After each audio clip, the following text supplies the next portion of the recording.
பசங்க எல்லாருமே கேட்டுட்ருக்கீங்க, என்ன பாஸ் ஆச்சு, நம்ம கடை மேலேயோ இல்லை உங்க மேலேயோ ஏதாவது கேஸா, ஸோ நியூஸில் தான் வந்துட்டுருக்கு அப்படின்னு சொல்லி. ஆக்சுவலி என் மேலேயும் எந்த கேஸும் இல்லை, கடை மேலேயும் எந்த ஒரு கேஸும் இல்லை. ரெகுலேஷன் வச்சுருக்காங்க. ஒன்று வந்து பார்த்துட்டிங்கன்னா மக்கள் வந்து பயணிக்கக்கூடிய சாலையை வந்து நாங்கள் டிராஃபிக் பண்ணுறோன்னு சொல்லி. ரெண்டாவது வந்து பார்த்துட்டிங்கன்னா இல்லீகல் சைலன்சர் விற்றோம்னு சொல்லி. நாங்கள் விற்றது எல்லாமே டெசிபிள்குள்ளே இருக்கக்கூடிய லீகல் சைலன்சர்ஸ் தான். எப்படி சொல்கிறது, டிபி கில்லர் அப்படின்னு சொல்லுவோம்ல, அந்த டிபி கில்லர் வச்சதெல்லாம் வந்து பார்த்துட்டிங்கன்னா நம்ம சேல் பண்ணலாம்.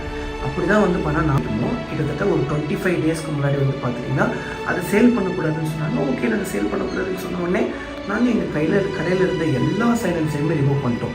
இருந்துச்சு இதெல்லாம் கிட்டத்தட்ட 4 வாரத்துக்கு முன்னாடி நடந்த விஷயம் இதெல்லாம்.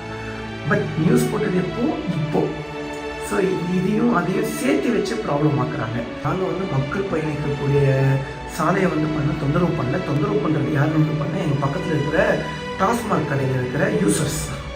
உண்மையாகவேங்க